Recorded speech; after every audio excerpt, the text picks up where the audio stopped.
Genius தமிழா நல்லுள்ளங்களுக்கு வணக்கம். இந்த வீடியோவில் என்ன பார்க்க போகிறோம் அப்படின்னா ரொம்பவுமே ஒரு முக்கியமான தகவலை பற்றி தான் பார்க்க போகிறோம்.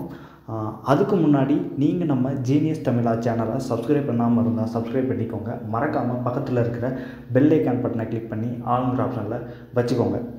நம்ம சேனலில் இன்ஃபர்மேஷன் சம்மந்தமான நிறைய வீடியோக்கள் போட்டுக்கிட்டே இருக்கும். அதனால் நம்ம சேனலை கண்டிப்பாக சப்ஸ்கிரைப் பண்ணிக்கோங்க. இன்றைக்கி நம்ம பார்க்க போகிற டாபிக் என்ன அப்படின்னு பார்த்தோம்னா சேட்டலைட். ஓகேவா ஃப்ரெண்ட்ஸ், சேட்டலைட்டை பற்றி ஒரு அப்டேட்டட் நியூஸ் தான் இன்றைக்கி பார்க்க போகிறோம். ஓகே, சேட்டலைட்டை பற்றி உங்கள் எல்லாருக்குமே தெரியும். சேட்டலைட்டை எந்த மாதிரியான இடத்துல யூஸ் பண்ணுவாங்க, எதுக்காண்டி யூஸ் பண்ணுவாங்க அப்படிங்கிற எல்லா விஷயமும் தெரியும். ஓகே, இப்போ நான் மெயின் பாயிண்ட்குள்ளே வந்துடுறேன். இப்போ என்ன விஷயம் அப்படின்னு பார்த்தோம்னா, ஒரு பொருள் வாங்கினீங்க அப்படின்னா கடையில் அதுக்கு எக்ஸ்பிரி டேட் அப்படிங்கிறது கண்டிப்பாக இருக்கும். அதே மாதிரி நீங்கள் என்னைக்காவது இந்த சேட்டலைட்டுக்கு எக்ஸ்பிரி டேட் இருக்கா அப்படிங்கிறத யோசிச்சு பார்த்துருக்கீங்களா? யோசிச்சு பார்த்துருந்தீங்க அப்படின்னா கமெண்ட் செக்ஷனில் எஸ்ன்னு சொல்லுங்கள், இல்லைன்னா விட்டுருங்க. ஓகே, இப்போ அந்த சேட்டலைட்டுக்கு எக்ஸ்பிரி டேட் ஆயிடுச்சு. அதாவது சேட்டலைட்டுக்கு எக்ஸ்பிரி டேட் அப்படிங்கிற ஒன்று இருக்குது. இப்போ அந்த சேட்டலைட்டுக்கு எக்ஸ்பிரி டேட் ஆயிடுச்சு அப்படின்னா அதை எப்படி டிஸ்போஸ் பண்ணுவாங்க அப்படிங்கிறது உங்கள் யாருக்காவது தெரியுமா? ஓகே, இந்த வீடியோவில் அதை பற்றி ஃபுல்லாக நான் சொல்கிறேன். என்ன அப்படின்னு பார்த்தோம்னா, சேட்டலைட் அதாவது எக்ஸ்பிரி ஆயிடுச்சு அப்படின்னா அதை இரண்டு விதத்தில் டிஸ்போஸ் பண்ணுவாங்க. அதாவது சேட்டலைட் எக்ஸ்பிரி ஆயிடுச்சு அப்படின்னா ஏன் டிஸ்போஸ் பண்ணணும் அப்படிங்கிற காரணம் என்னென்னா, ஒரு சேட்டலைட் அதாவது எக்ஸ்பிரி ஆயிடுச்சு அப்படின்னா அது நல்லா இயங்குகிற ஒரு சேட்டலைட்டை பாதிக்கக்கூடாது. ஏன்னா அந்த சேட்டலைட் இயங்காமல் இருக்கிற ஒரு சேட்டலைட் இயங்குகிற ஒரு சேட்டலைட் மேலே மோதுனா அது நல்லா இருக்கிற, அதாவது நல்லா இயங்குகிற ஒரு சேட்டலைட்டுக்கு பாதிப்பு.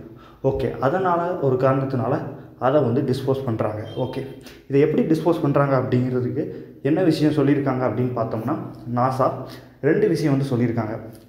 லோ டிஸ்டன்ஸ், அதாவது பூமியிலேருந்து குறைந்த தூரத்தில் இருக்கிற செயற்கைக்கோள் அது சேட்டலைட்டை ஒரு மாதிரியும் டிஸ்போஸ் பண்ணுவோம், பூமியை விட்டு ரொம்ப தூரத்தில் இருக்கிற செயற்கைக்கோளை ஒரு மாதிரி டிஸ்போஸ் பண்ணுவோம் அப்படின்னு சொல்லியிருக்காங்க. இப்போ பூமியிலேருந்து குறைஞ்ச தூரத்தில் இருக்கிற செயற்கைக்கோளை எப்படி டிஸ்போஸ் பண்ணுறாங்க அப்படின்னு பார்த்தோம்னா ஒன்றுமே கிடையாதுங்க. அதோட வேகத்தை குறைச்சிடுவாங்க. அதோட வேகத்தை குறைக்கும் போது அதுக்குன்னு ஒரு வே வச்சுருப்பாங்க, அதாவது சுற்றுவட்ட பாதை. அந்த சுற்றுவட்ட பாதையிலேருந்து அது விலகும்போது அது தன்னாலயமும் வளிமண்டலத்தை விட்டு கீழே விழுக ஆரம்பிக்கும். அது கீழே விழுகும்போது அது காற்று உராய்வுனால் தீப்பிடிக்க ஆரம்பித்ததுமே கீழே விழுகும்போது அது சாம்பலாக எரிஞ்சிடும். இப்போ நீங்கள் கேட்கலாம், அது சாம்பலாக எரியாமல் முழுசாக ஒரு பொருளாக, அதாவது அறகுறையாக எரிஞ்சு பூமி மேலே விழுந்தால் அங்கே மக்கள் இருந்தால் அவங்களுக்கு ஆபத்து இருக்கும் அப்படின்னு நீங்கள் கேட்கலாம். அதுக்கு என்ன தகவல் சொல்லியிருக்காங்க அப்படின்னு பார்த்தோம்னா, எல்லா செயற்கைக்கோளையுமே பெரும்பாலும் பசிபிக் பெருங்கடல் பகுதியில் தான் விழ வைப்பாங்க. ஓகேவா ஃப்ரெண்ட்ஸ், ஏன் அப்படின்னு பார்த்தோம்னா உலகத்திலேயும் பெரிய கடல் அப்படின்னு பார்த்தோம்னா பசிபிக் பெருங்கடல். அந்த பெருங்கடலில் விழுக வைக்கும்போது அங்கே மக்கள் வசிக்கிறது ரொம்பவுமே கம்மி. அதனால் அந்த கடலில் விழுக வைப்பாங்க அப்படின்னு சொல்லியிருக்காங்க. இதை அதாவது பூமியில் இருக்கிற ஒரு விண்வெளி கல்லறை அப்படின்னு சொல்கிறாங்க. பூமியின் விண்வெளி கல்லறை அப்படின்னு சொல்கிறாங்க. அதே இது அதாவது அதிகமான டிஸ்டன்ஸில் இருக்கிறத எப்படி டிஸ்போஸ் பண்ணுறாங்க அப்படின்னு பார்த்தோம்னா ஒன்றுமே கிடையாதுங்க. இப்போ இங்கேருந்து ஒரு பொருளை பூமிக்கு, அதாவது இங்கேருந்து ஒரு பொருளை விண்வெளிக்கு கொண்டு போகிறதுக்கு அதிகமான செலவாகும், அதாவது எரிபொருள் செலவு அதிகமாகும். அதே மாதிரி அதிகமான டிஸ்டன்ஸில், ஓகேவா ஃப்ரெண்ட்ஸ், அதாவது கிட்டத்தட்ட எப்படின்னா பூமியிலேருந்து ஒரு 20,000 மைல், ஓகேவா ஃப்ரெண்ட்ஸ், 20,000 மைல் அப்படின்னா ஒன்றுமே கிடையாதுங்க. 20,000 மைல் இல்லை, சாரி, ஒரு 39,000 கிலோமீட்டருக்கு மேலே போயிட்டீங்க அப்படின்னா அது வளிமண்டலத்தை விட்டு வெளியே போகிறதா அர்த்தம். தோராயமாக 39,000 கிலோமீட்டர்னு சொல்லுவாங்க.